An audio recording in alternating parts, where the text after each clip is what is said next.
Hi, Nancy Blair here. I thought I would show off this new fan, and for my client too, I'll be just talking about some of the spiritual and symbolic meanings behind them. So to start off with, we have the feathers.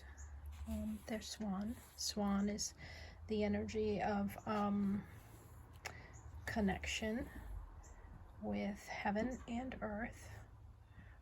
Swans meet for life has a symbology of the divine within the romantic, and so it's the divine marriage energy. You'll notice the shifting colors, which is the abalone, and the shape of a circle or a donut hole. Symbology is of the continuous energy of life and the connection with water and the emotions with the abalone shell. The beautiful colors is a symbol of the chakras. Abalone is also related to the chakras depending on how many holes in the shell it has. Within the circle of the abalone circle, you'll see the flower of life symbol. And beyond that is a capizi shell, white capizi shell. And then above we have some peacock feathers.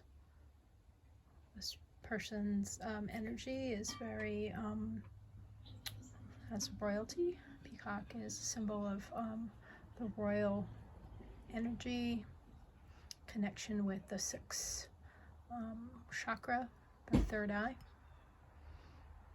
And then we have the petals opening, these two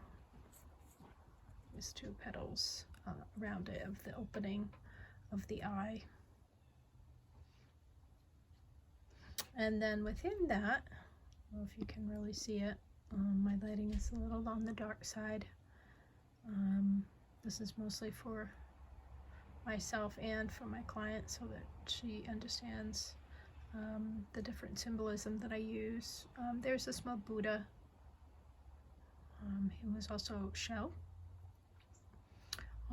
Buddha energy is of grace, divine grace, and inner peace. And then there is also a very small but very blue and very sought after and precious Kingsman mine turquoise to activate the fifth chakra. And then the small little point right here is magnetite. Magnetite is a very magnetic crystal. It forms in oxyhedrons, and naturally it forms in the oxyhedrons. And so the energy is of abundance and calling in, magnetizing what you need to magnetize to yourself. Have a clear quartz cluster.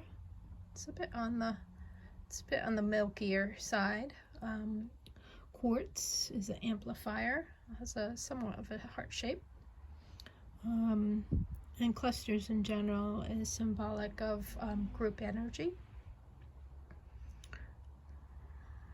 On either side of it, there's some little mushroom energy.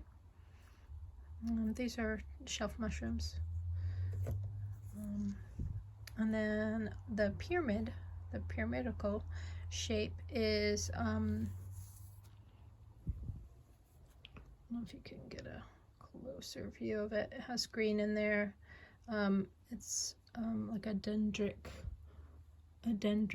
or moss agate, and a nice pyrite square, which is naturally formed that way also. So the shapes in general too, pyramid energy, the energy comes out the top. People who are connected to this dendritic and moss agate, it's a connection to nature. And the pyrite is a third chakra energy that is also connecting to the earth. So it's a combination of masculine and feminine energy.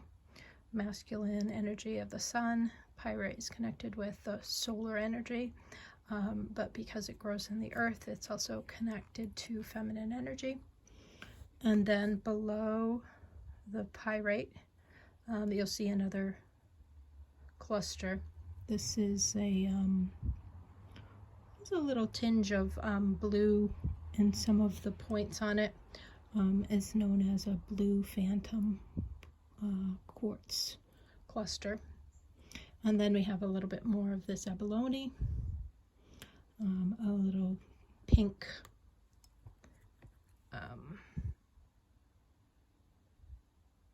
rose quartz, and then let me see if I can catch the flash in the light. You have to be right in the right spot to catch it. There it is, the labradorite, which I know is one of her favorite stones. And then, so this is a smudge fan. And then these beautiful hand-cut fringe of leather is on a beautiful handle that also has some natural clear quartz that were never quite cleaned off, so they have a lot of iron on them. The ones that will be facing towards the earth are very connected to the earth, especially since it still has a lot of iron on them. And then at the top, there is also clear quartz on the handle. This particular fan has a little surprise. It's actually a 2-in-1 tool. So when you flip it over,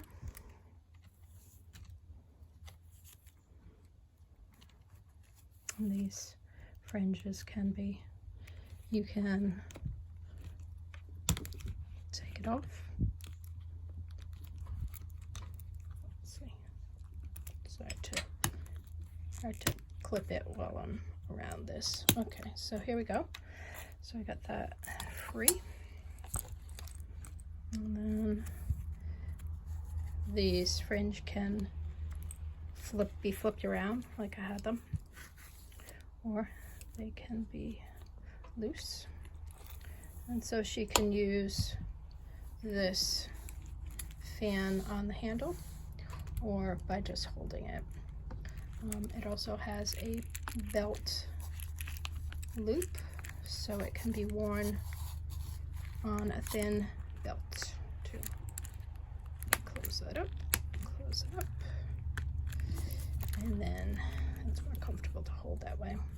So then it can be held this way as a fan. And then we have this, which is also, let's see if I can do this. I'm going to take my, there we go. So then this is now a wand, a trident, and the energies surrounding this trident wand is of the triple goddess, this one branch right here is one, and then there's a thin one right here connected to this one right here. So the thin, smaller grapevine, actually it's not grapevine, it's wisteria, the smaller wisteria vine that goes around and comes back up here is the maiden energy, and then the one in the middle is the mother, which right now she's in full bloom mother energy, and then later on she will be in the energy of the crone, and so this is the crone also. And you can see that the mother energy has a dual life. She's a businesswoman and a mother, and so the balancing of two responsibilities, but also she's also a balancer of two worlds, this world and the spirit world, and the same for the crone energy. This maiden energy, the thinner branch, kind of winds around and connects more with the elder energy, but it's still part of the continuation of every woman's life, the connection with the three phases. And so again, like I said, there are clear quartz at the top. This is a beautiful healing tool, and can be used in so many ways that I'll let her decide, and her guides, on the best way to use it. I love too that you can use this as a holder or place to display the fan. So it's a multi-purpose tool for sure. All right, thank you. Have a good day now.